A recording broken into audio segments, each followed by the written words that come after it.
prolongando así y con el nivel de intensidad que tenía la cuarentena en los primeros días. ¿Se refleja esto en las encuestas?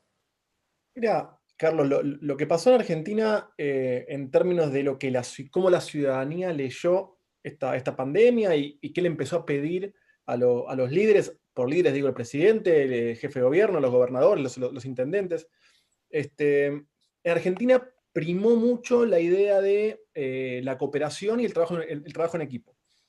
Y esto no es una dinámica que se dio en todo el mundo. De hecho, uno mira países tan agrietados como los nuestros, como puede ser España, puede ser Estados Unidos, inclusive el Reino Unido, Brasil. Y en esos países vos te das cuenta que lo que primó fueron, digamos, las mismas disputas políticas que se venían dando pre-coronavirus.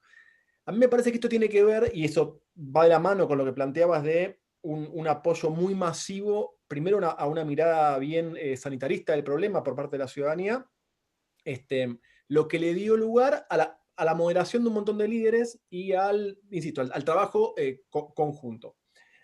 De la mano de esto, esta mirada o esta demanda social y un apoyo enorme a la figura de Alberto Fernández, un crecimiento muy grande de su imagen, de su credibilidad, de la aprobación de su gestión. Pasó lo mismo con la figura de Horacio Rodríguez Larreta, lo mismo, un poquito menor medida, pero también fue fuerte el crecimiento de Axel Kicillof. Es decir, los ejecutivos trabajando de manera conjunta, sobre todo los primeros, diré, 30 días, un poquito más de esta pandemia, fueron premiados por la ciudadanía. De la mano de esta mirada también fue creciendo la preocupación, digamos, la preocupación económica que se planteó en diversas oportunidades aquí en el Zoom y casi que en cualquiera de las discusiones o charlas que uno puede tener con amigos o conocidos. Entonces, acá conviven dos cosas. El miedo al virus, un virus invisible. El 96% de los argentinos no conocen a nadie que haya tenido coronavirus. De todas formas, el virus existe y la imagen que nos viene del mundo, también en la discusión economía-salud, en la economía-salud, la imagen de un camión en Estados Unidos con muertos o la imagen de Guayaquil que vimos hace unas semanas, es muy fuerte o es mucho más fuerte aún que, por ejemplo, puede ser la imagen también durísima de una nota en el Financial Times diciendo que la desocupación de Estados Unidos es una de las más altas de la historia. Es decir, son dos fotos muy fuertes, sin embargo la foto sanitaria en la opinión pública está pesando más. De la mano de esto, lo que se está dando tiene que ver con una olla a presión. Acá es donde, y esto lo planteo en Argentina y es el enorme desafío de todos los líderes de mundiales, es qué plano, de qué forma se le otorga a la ciudadanía cierta certeza. Porque lo que prima en esta pandemia es la idea de no tener idea qué es lo que puede pasar, ¿no?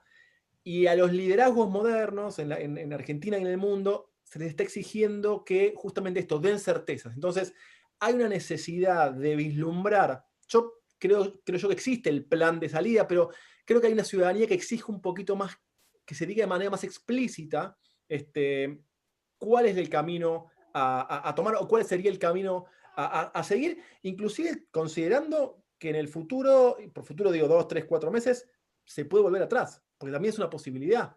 Entonces todavía estamos en el mundo, se está viendo cómo se sale de esto. Entonces, ahora conviven dos cosas. Convive una ciudadanía que apoya básicamente a casi todos los ejecutivos, porque los ve trabajando en pos de contener la pandemia, y también una preocupación creciente, sobre todo, y esto es evidente, en clases medias y medias bajas, en cómo se sigue económicamente. Y ahí es donde digo la idea de, ya empezó a partir de hace 15 días a crecer un poco más en la opinión pública, no la idea de liberalizar, que tiene muy baja aprobación en la opinión pública, pero sí la idea de flexibilizar. Digo, ya la mitad de los argentinos están pidiendo, es necesario flexibilizar.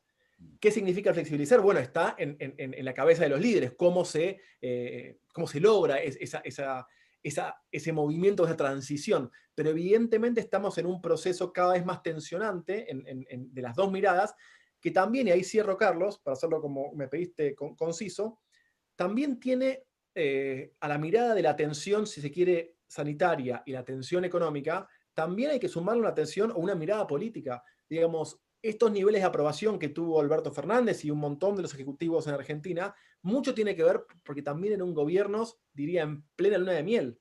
Digamos, gobiernos en formación, se estaban creando los tipos de liderazgos. Entonces, eso también le dio, y es tal vez una suerte que tuvimos en Argentina, que tuvimos un liderazgo o un presidente inicial en plena luna de miel, por un lado, y segundo, que en términos de cómo fue mutando y girando el virus por todo el mundo, también nos dio el tiempo suficiente como para mínimamente prepararnos y conocer un poco esta mirada al futuro que podría haber sido Italia, España o inclusive parte de Estados Unidos. Entonces, también, la legitimidad que tuvo, al menos en esta parte del proceso, que no significa que continúe al infinito, y esto es importante también para decirlo, pero en la parte inicial del proceso, la legitimidad que se daba por ser un gobierno que recién llegaba, me parece que también le dio tiempo para tener un acatamiento de la cuarentena muy razonable. Es cierto que ahora hay algunas flexibilizaciones que están dando de hecho, pero hasta el momento una cuarentena muy razonable en términos de gente quedándose en la casa,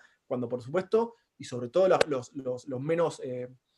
más perjudicados, que son las clases medias y medias bajas, cuando los ingresos de su hogar se vieron cortados o disminuidos drásticamente.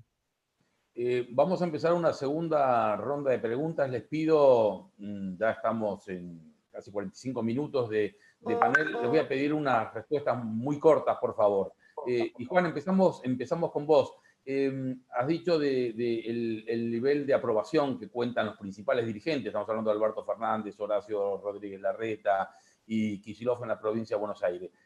Tengo la duda esta, ya no le pregunto tanto al encuestador, sino al analista político. Los políticos piensan en términos de voto, en términos de imagen también, sin duda, y están condicionados por eso. ¿Se enamoraron? ¿Se enamoraron de la cuarentena como un proveedor de votos o de imagen positiva extraordinario como ha sido? ¿Y eso lo limita también a la hora de flexibilizar la cuarentena? Mira, Carlos, yo entendería, diría, la Argentina y buena parte del mundo, cuando uno quiere entender sociedades tan cambiantes como las que tenemos en la actualidad, tan dinámicas, tan difíciles de leer, que pueden votar un partido o a otro de elección a elección sin hacerse demasiado problema internamente. Cuando uno mira ese electorado, que es el más volátil de todos, y es el que en el fondo te lleva un dirigente de tener de 50 puntos de imagen positiva a 70 o 75, digamos, esos electores volátiles, yo los leo por mandatos. Es decir, ¿qué entiende ese elector, ese votante, en un determinado momento? Y al líder le pide algo en un determinado momento. El problema, o si querés, la particularidad de este momento actual es, mira, a los líderes se les está exigiendo, o se los va a exigir en el futuro, se los va a leer en el futuro, porque es lo que hicieron en este momento de la pandemia. Y tiene que ver mucho con cuidar a la sociedad. Entonces, en este momento de la pandemia, o hasta ahora, y se empieza a poquito a cambiar, pero hasta ahora venimos viendo de manera muy clara que el mandato casi masivo es salud. Hay que cuidar al electorado. Y esto, digamos, genera que vos tengas estos niveles de aprobación. Ahora, ¿cuál es el desafío? Muy particular, y es casi con un bisturí que tiene que hacer la política, no solo con el planteamiento de la extensión o de la flexibilización de la cuarentena, sino que tiene que ver con cómo entender el mandato de esos votantes. Porque cuando el mandato cambia, por ahí vos te quedaste en el mandato anterior y no fuiste lo suficientemente volátil y flexible como líder, como discurso político, para responderle al nuevo mandato. Y no hay un libro que te indique cuándo cambia.